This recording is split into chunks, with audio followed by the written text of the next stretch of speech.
chapter 10, verses 13 through 16.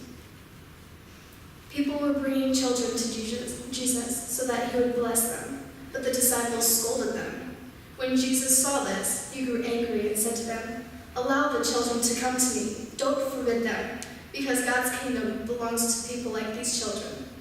I assure you that whoever doesn't welcome God's kingdom like a child will never enter it." Then he hugged the children and blessed them. The word of God for the people of God. Thanks be to God.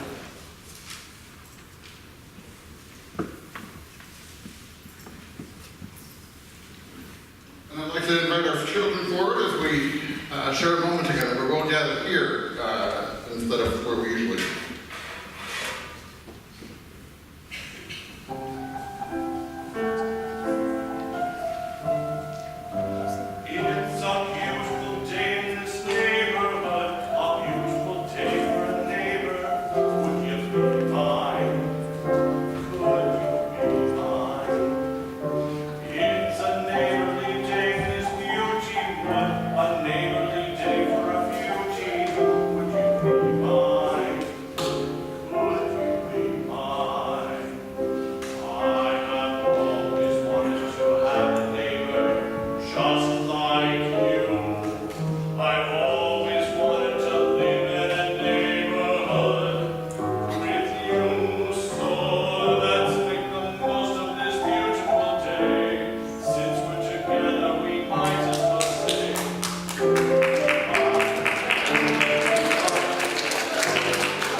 Changing my shoes.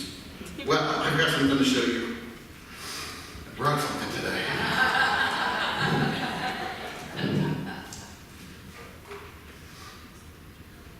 I got this in the mail. Mr. McFeely didn't deliver it, but the UPS person did. You know what this is? This is a pendant, right? And I've got how many of you have been in my office before? You know, one thing that's, do you notice the wall? I've got lots of pennants. What's usually on a pennant? Sports teams, right? I've got Bears, I've got Phillies, which is a kind of a weird thing. I've got the Illini, we're going Wesleyan. But this is a pennant that Sarah bought me. And who is that? Do you guys know Mr. Rogers? And that's why, how many of you out there know Mr. Rogers? Now, how many of you watched Daniel Tiger when you were littler? Daniel Tiger, we watched that a lot. Daniel Tiger was a character on Mr. Rogers. When I was a kid, back in, I think Mr. Rogers started in 1968 or so. And he was on the air until the year 2000. So that's a long time he was on TV, over 30 years. And when I was a kid, Mr. Rogers was, I loved Mr. Rogers. I watched him all the time. And at the beginning of every show, he would do that. He'd come in the door, he'd take off his blazers, he'd change his shoes. Every single episode, that's what he would do at the beginning of it. And that's what we're going to be talking about him in the next few weeks. Because a lot of people don't know this, but Mr. Rogers was on TV, but he was also an ordained minister. But his church was his TV shows. The way he preached was not with sermons like I do, but by being on TV and telling kids about love more than anything. He taught kids to love themselves and to love each other. And so I'm a big fan of Mr. Rogers. We have pennants of things that we're fans of. And I'm a big fan of Mr. Rogers. So we're going to put this up later. I forgot to bring the sticky stuff, but we're going to put him up here. How's that look? Think that'll be okay? We have him up here. We're going to talk about him for the next few weeks. And yeah, he's not alive. He died a few years ago. He had stomach cancer, actually, and he died when he was in his 70s. So he was still a fairly young man. It was a terrible thing. His wife is still alive. wife is actually named Sarah. Yeah. But Mr. Rogers used to say that the most important thing we can teach a child, that we can teach anybody really, because I think this is something that children can learn and adults as well. The most important thing you can teach them is they're loved and they're capable of loving. And I try to teach you guys a lot of things. I try to teach you about Jesus and the Bible and the old stories, and I teach you about grace and forgiveness, lots of different things.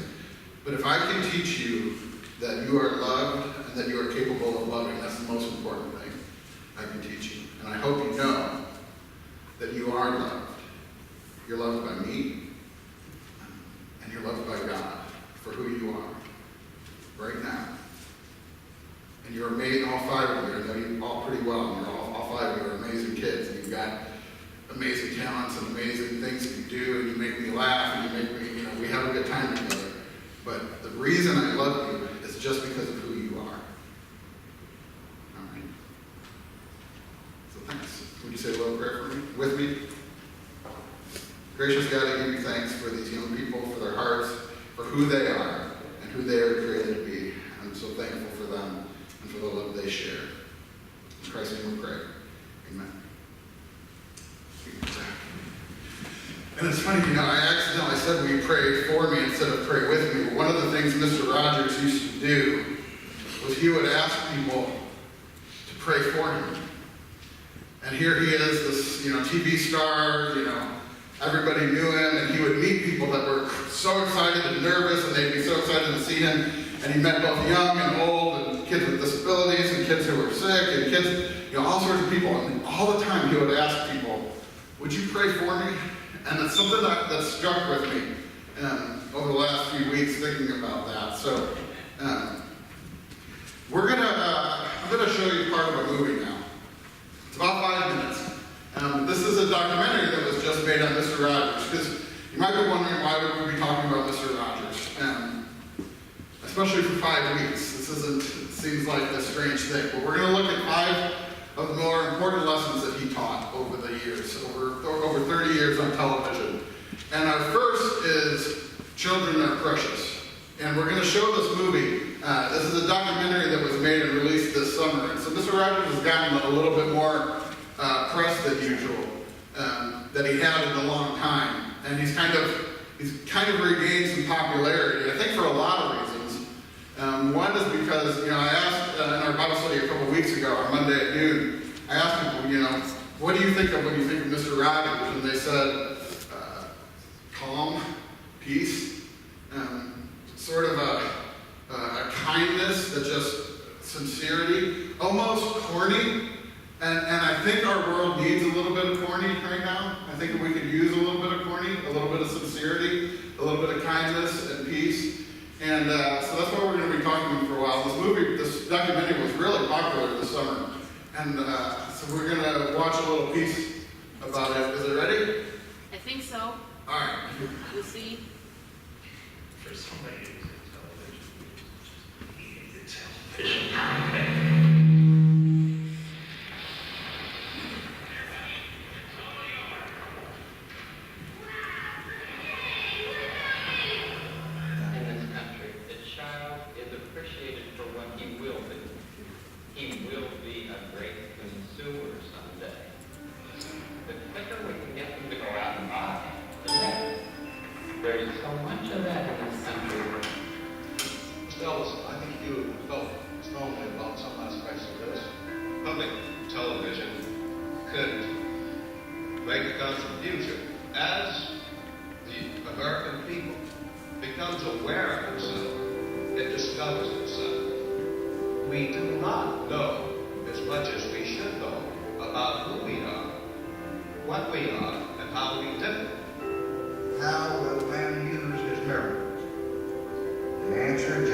was going to probably be disbanded by Nixon, whose approach to media was to threaten stations if they didn't behave politically.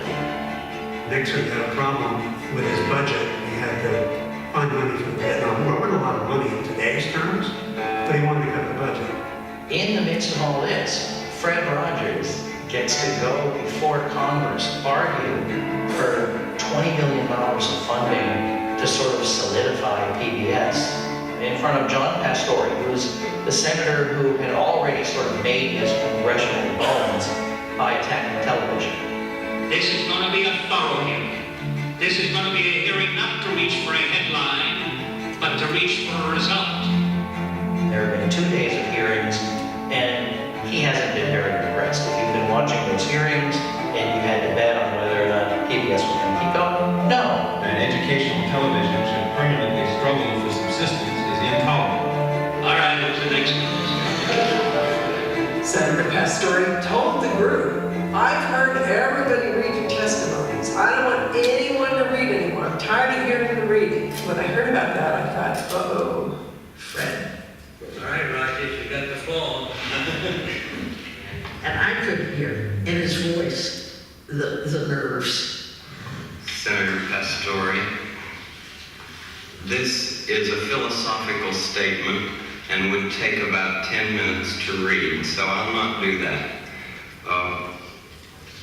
One of the first things that a child learns in a healthy family is trust.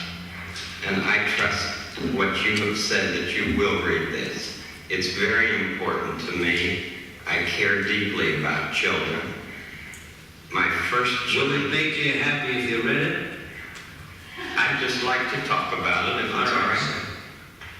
This is what I give. I give an expression of care every day to each child to help him realize that he is unique. I end the program by saying, you've made this day a special day by just your being you. There's no person in the whole world like you, and I like you just the way you are. And I feel that if we in public television can only make it clear that feelings are mentionable and manageable, we will have done a great service. Could I tell you the words of one of the songs which I feel is very important? Yes. This has to do with that good feeling of control, which I feel that children need to know is there. And it starts out, what do you do with the mad that you feel? And that first line came straight from a child. I work with children, doing puppets in very personal communication with small groups. What do you do with the mad that you feel? When you feel so mad you could bite. When the whole wide world seems oh so wrong, and nothing you do seems very right. It's great to be able to stop when you've planned a thing that's wrong, and be able to do something else instead, and think this song. I can stop when I want to, can stop when I wish, can stop, stop, stop anytime. Know that there's something deep inside that helps us become what we can. I think it's wonderful. I think it's wonderful. Looks like you just earned the $20 million.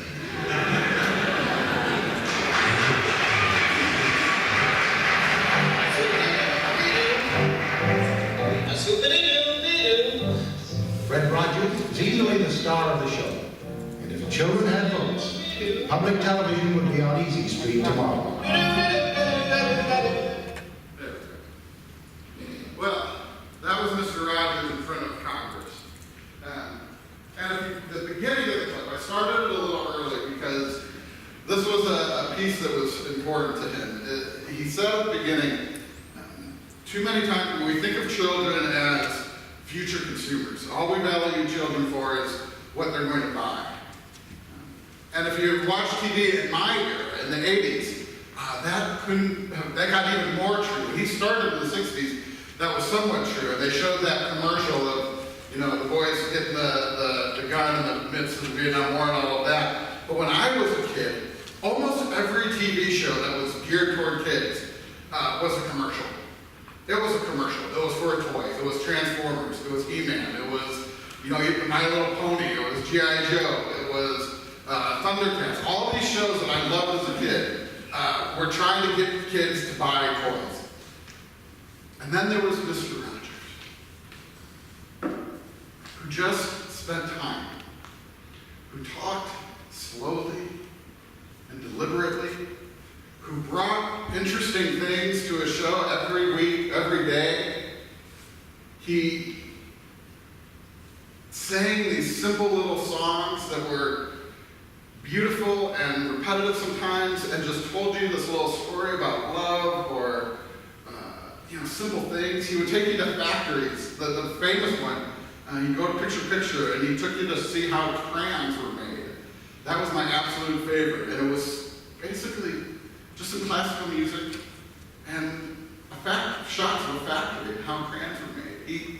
There was a shot one time of him swimming in a pool, just taking his time swimming. It was slow. One of the producers in that documentary said basically, you take all the things that you're told not to do in television, and that's what Mr. Rogers was.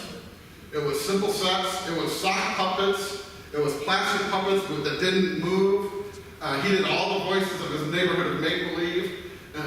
It was just this simple and honest thing, and it was all about this idea, was that children were valued. Children were valued, they were worth talking to, speaking to with sincerity and honesty. Not to talk down to them, not to put on a big show, not to do all the flashy lights and crazy cartoons. He talked to early in his career when he was studying theology, he watched the TV show, and he realized how powerful this television thing was. He realized what a message it could be, and he saw that what was being shown, what passed for television and kids' entertainment, what he thought was pies in the face. So he was watching a show and he saw people getting hit with pies in the face, and he thought, couldn't we do better? Don't kids deserve better than this kind of just meanness?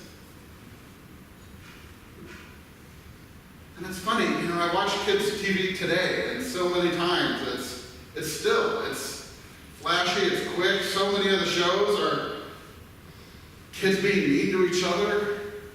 That's what passes as humor, and I fall under it too sometimes. But then there's Mr. Rogers, who's just exudes kindness, and everybody that ever met him said he wasn't acting on that TV show.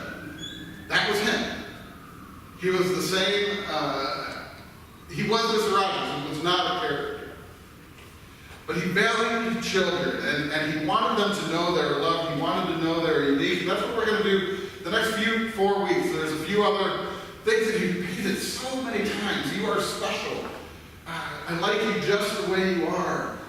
That feelings were important, and feelings matter, and you are my neighbor. These are the things that we're going to be talking about for the next few weeks. But it all starts with this basic idea that a child matters. And this seems like a simple thing, but it's actually a fairly new concept.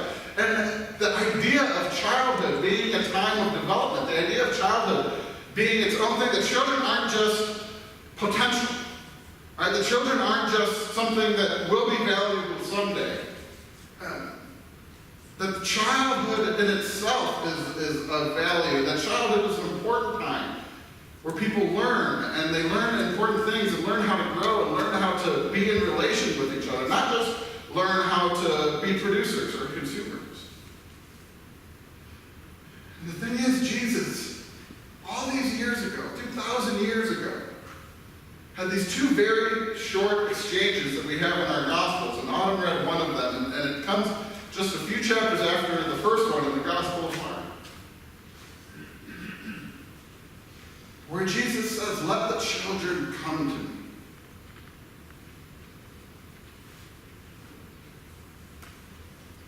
It's in our stained glass. It's one of the important things that whoever did these stained glass windows all these years ago, they picked a few moments in Jesus' life that were important. And his birth, I assume this is his baptism, I don't know for sure. It might be his ascension. But in between, we've got him and the children. Because Jesus and the children, it was a radical thing that he did here. And it's an easy thing to not notice. And it's interesting the two times when he calls the children to him. The first is actually in chapter 9. And the disciples are in Capernaum. And they have been arguing. The disciples have been arguing. And Jesus says, "What were you arguing about?" And they were silent. For on the way they had argued with one another who was the greatest. So he sat down and called the 12 and said to them, "Whoever wants to be first must be last of all and servant of all." Then he took a little child and put it among them. Taking it in his arms, he said to them, "Whoever welcomes one such child in my name welcomes me. And whoever welcomes me welcomes not me, but the one who sent me." And then just a chapter later, we have this story again. And this time the people were, that was just with the 12. When he told them this, when they were arguing about who was greatest, he set them straight, because the fact is the children, if you think about a totem pole or a hierarchy in society with, everything, the society, everything was about hierarchy. And it was all about knowing your social order, knowing your place. It was very important. It all started with the emperor and worked its way down. And right down near the bottom of that, if not the very bottom of that, were children. Because children were just, they weren't considered full people yet. They weren't producing yet. The whole idea of childhood was to get them to be old enough to start helping in the fields, or get them to be old enough to start helping. Until they did that, they were just a burden. And child mortality was so high, they were incredibly fragile. They were incredibly, so until they were a little bit older, they just weren't valued in society. They weren't to be spoken to. Children should be seen and not spoken to. This is an ancient understanding of children. And so here they're arguing about who is greatest, and he says, if you're not like one of these, if you're not willing to be the least of these, then you're not serving me. Because all what Jesus' ministry was about was turning things upside down, and being that power was about love, and that greatness was about service. Not about this hierarchy that everybody understood, but it was about turning everything upside down. And so he shared that with his disciples, with the 12. And he took a child, and it says he had him in his arms. He embraced the child. And this was a not manly thing to do. This in itself was somewhat shameful for a man to embrace a child like that. And just a little bit later, after he had given them this lesson, people are bringing him children and in the crowd. And once again, the disciples don't get it. They need to be taught things over and over again. And so here we have people were bringing children to Jesus so he would bless them, but the disciples scolded them. When Jesus saw this, he grew angry and said to them, "Allow the children to come to me. Because God's kingdom belongs to people like these children. I assure you that whoever doesn't welcome God's kingdom like a child will never enter it." Then he hugged the children and blessed them.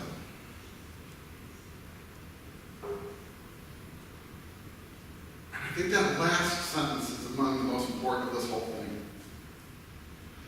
Because there, Jesus, among the crowds, while he was busy, while he was doing his work of ministry, while he was, life was pressing all in on him, he took the time to take a child and hug a child. And then he blessed the child.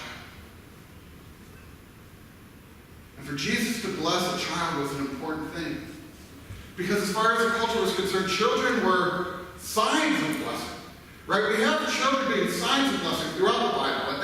The Old Testament especially is full of stories of people who can't have children, or people who, and God is always talking about the child is a sign of blessing. I blessed Abraham and Sarah with children. I blessed Jacob and with children. This Samuel's mother, and all of a sudden Elizabeth, I believe. There's all these stories.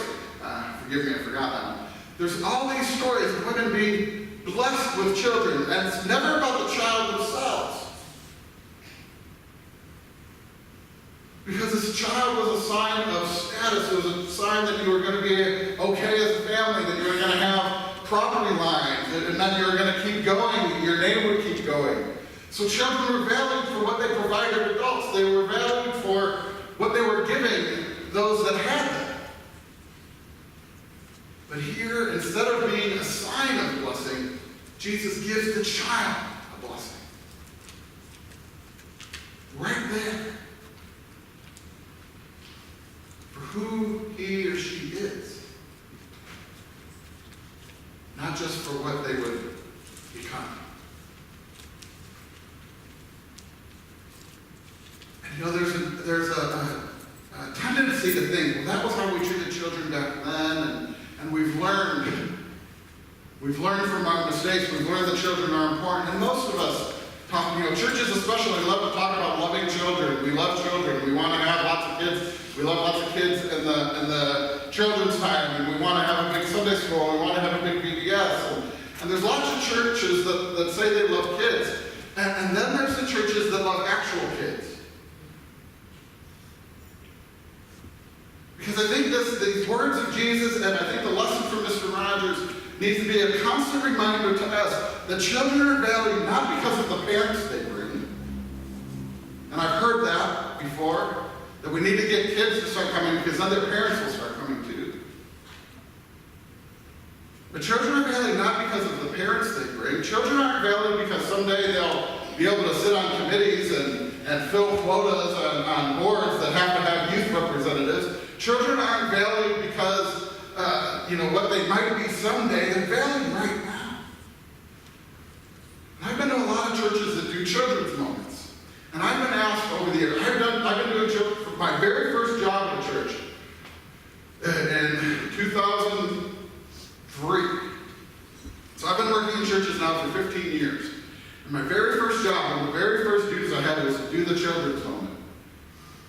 And partly because the pastor didn't want to. Partly it was because it was something that I could do and participate in. And I would get on the children, and I'd have my wireless mic, and you had to have a wireless mic because then you'd have to call children forward and you talk to them, and then they would say, and I'd have them say something, and they would say something cute or funny, and it was, we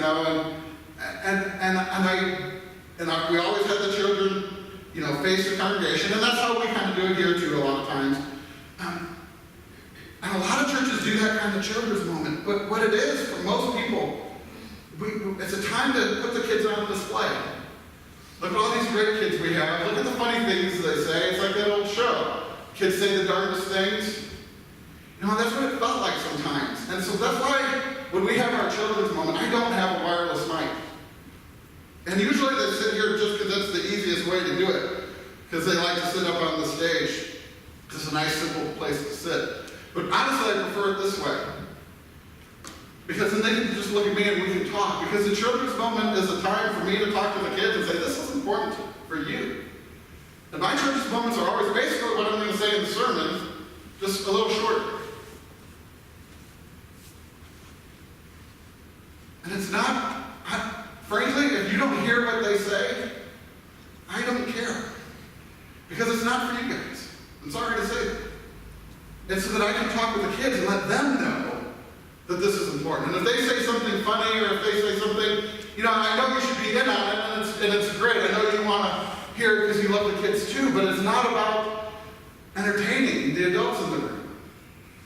It's about saying, we've got a chance here. We're going to talk about this thing because it's important to me and it's important to you. And it's important for you to know that this stuff that we do matters. That's why our kids stay in worship for the most part. We cleared off a specific space. Well, they're not using it today, but a lot of times they do. And sometimes we can talk together. And sometimes kids are loud. And sometimes they're distracted. But you know what? That's what real kids do. And that's why at church, there's a difference between churches that like the idea of kids and churches that like actual kids. And I'm saying all this because I believe that we are a church that loves actual kids. And we help take care of one another. And we do things like Sunday school. And we have things where the kids and the adults can be together and interact. And those times when we have, country western dancing is almost always one of those times when we've got kids and adults having a good time together. We do things like that. Trunk or treat, even our hanging of the greens is a lot kids and adults interacting, and those kinds of things are an amazing thing. And I remember a few weeks ago we talked about how important older people are to children. It's so important for children to have older people in their lives that care for them and know them and call them by name and are happy to see them. And so I want to thank you for being a church that loves actual kids. Even when they can be frustrating sometimes. Because I know mine can be sometimes too. They all can be. That might be killed. Sorry.